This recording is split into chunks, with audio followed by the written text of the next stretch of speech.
আসসালামু আলাইকুম। সবাইকে স্বাগত জানাচ্ছি আরও একটি নতুন রেসিপি দেখার জন্য।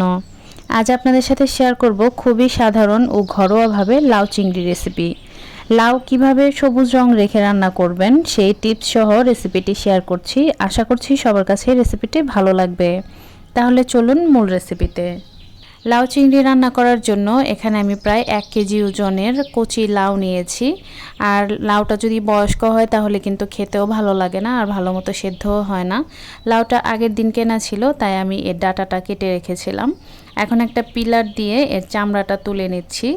আর এই চামড়াগুলোও কিন্তু ফেলবেন না। চিংড়ি মাছ দিয়ে এটা ভাজি করলে কিন্তু খেতে অসাধারণ লাগে। এই রেসিপি আমার চ্যানেলে আছে, আপনারা চাইলে দেখে নিতে পারেন।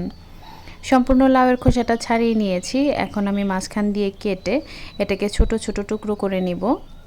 লাউটা মাঝখানে একটু নষ্ট ছিল, এটা আমি ফেলে দিচ্ছি। লাউগুলোকে একেবারে পাতলা করে কাটবেন না, একটু মোটা মোটা করে কাটতে হবে। মোটা মোটা করে কেটে নিচ্ছি যাতে করে লাউটা রান্নার পরে একদম ভর্তা টাইপের না হয়ে যায়। এবার ধুয়ে আমি রান্নায় চলে যাচ্ছি।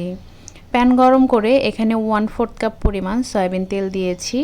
এরপর দিয়ে দিচ্ছি 4 টেবিল চামচের মতো কুচি করা পেঁয়াজ, 3-4টা দিয়ে দিচ্ছি কাঁচামরিচ। লাউ রান্নায় কিন্তু আমি শুকনো মরিচ ব্যবহার করব না, তাই এখানে আপনি কতটা মরিচ খেতে পছন্দ করেন তাই বুঝে অ্যাড করতে হবে। মরিচ এবং পেঁয়াজ আমি একটু ভেজে নিয়েছি। এর মধ্যে 1 চা চামচের মতো রসুন বাটা দিয়ে দিচ্ছি। এই রসুন বাটাটা ফ্রোজেন ছিল। এরপর আমি 10-12টার মতো চিংড়ি মাছ দিয়ে দিয়েছি। চিংড়ি মাছ এবং রসুনটাকে তেলের মধ্যে একটু ভেজে নিতে হবে। এখানে চিংড়ি মাছের কারণে কিন্তু রসুনটা আমি অ্যাড করেছি, কারণ চিংড়ি মাছে একটা গন্ধ থাকে। এরপর আমি 1 চামচ পরিমাণ লবণ দিয়ে দিচ্ছি। লবণটা দিয়ে চিংড়ি মাছগুলোকে 30 সেকেন্ডের জন্য ভেজে নিতে হবে। খুব বেশি ভাজা যাবে না, তাহলে মাছগুলো কিন্তু শক্ত হয়ে যাবে। এরপর আমি এর মধ্যে সামান্য একটু পানি দিয়ে দিচ্ছি। 1 চা চামচ পরিমাণ হলুদ গুঁড়া আর 1 চা চামচ পরিমাণ দিয়ে দিচ্ছি ধনিয়া গুঁড়া। লাউয়ের রঙটা যদি সবুজ রাখতে চান তাহলে হলুদের পরিমাপটা কিন্তু পারফেক্ট হতে হবে। হলুদটা কোনোভাবেই বেশি দেওয়া যাবে না। যদি হলুদ বেশি দেন তাহলে এটা লাউয়ের গায়ে লেগে যাবে আর লাউয়ের রঙটা কিন্তু সবুজ থাকবে না। মশলাগুলোকে পানির সাথে খুব ভালো মতো মিশিয়ে রান্না করে নিয়েছি। পানিটা একদম শুকিয়ে যাওয়া পর্যন্ত। তেলটা কিন্তু উপরে চলে এসেছে, পানিটাও শুকিয়ে গিয়েছে। এখন আমি এর মধ্যে ধুয়ে রাখা লাউগুলো দিয়ে দিচ্ছি। লাউগুলো দিয়ে মশলার সাথে খুব ভালো মতো মিশিয়ে নিতে হবে যাতে করে মশলাটা লাউয়ের গায়ে লেগে যায়। চুলাটা মিডিয়াম আঁচে রেখে প্রায় 2 মিনিটের মতো সময় নিয়ে আমি লাউগুলোকে মশলার সাথে মিশিয়ে নিয়েছি।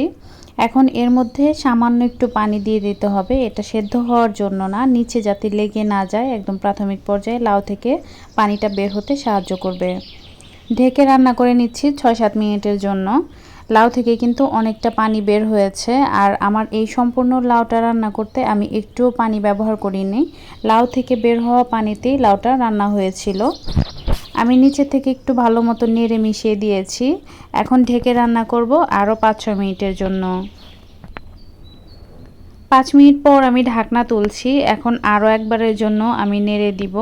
এভাবে ঢাকনা তুলে তুলে আপনারা 3-4 বারের মতো একটু নেড়ে দিবেন যাতে করে নিচে লেগে না যায়। নিচে লেগে গেলে কিন্তু লাউটা খেতে ভালো লাগবে না, আর পুরো একটা গন্ধও আসবে।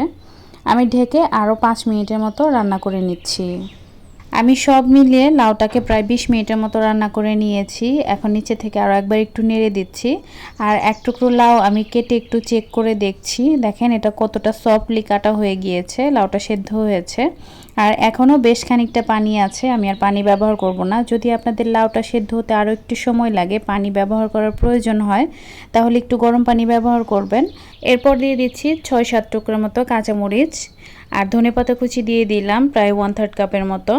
এখন কাঁচামরিচ এবং ধনেপাতা কুচিটা লাউয়ের সাথে খুব ভালো মতো মিশিয়ে দিচ্ছি। এই মরিচ থেকে কিন্তু ঝাল বের হবে না, সুন্দর একটা ঘ্রাণ আসবে। এ পর্যায়ে একটু তুলে চেক করে দেখবেন লবণটা ঠিক আছে কিনা, প্রয়োজন হলে দিয়ে দিবেন। আমি 1 মিনিটের জন্য ঢেকে রান্না করে নিয়েছি যাতে করে ধনেপাতা এবং কাঁচামরিচের ফ্লেভারটা খুব ভালো মতো লাউয়ের মধ্যে ছড়িয়ে যায়। এটা রান্না করা হয়ে গিয়েছে। আমি এর থেকে বেশি ঘন করব না ঝোলটা।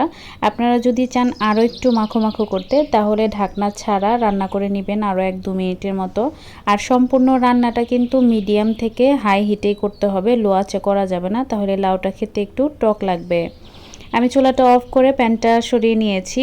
আর এটা কিন্তু গরম প্যানের মধ্যেও রাখা যাবে না, তাতে করেও লাউটা একটু টক লাগবে খেতে। আমি চুলা থেকে নামিয়ে সাথে সাথেই অন্য একটা বাটির মধ্যে সার্ভ করে দিয়েছি। আর লাউয়ের তরকারিটা একদম ঠান্ডা করে তারপর পরিবেশন করবেন, এতে করে খেতে ভালো লাগবে। আশা করছি সবার কাছেই সহজ ও ভালো লেগেছে। এই শীতে অবশ্যই রান্না করবেন, আর কেমন হয় কমেন্টে জানাতে কিন্তু ভুলবেন না। সবাই ভালো থাকবেন, আমাদের জন্য দোয়া করবেন। আজ এখানে বিদায় নিচ্ছি। আল্লাহ হাফেজ।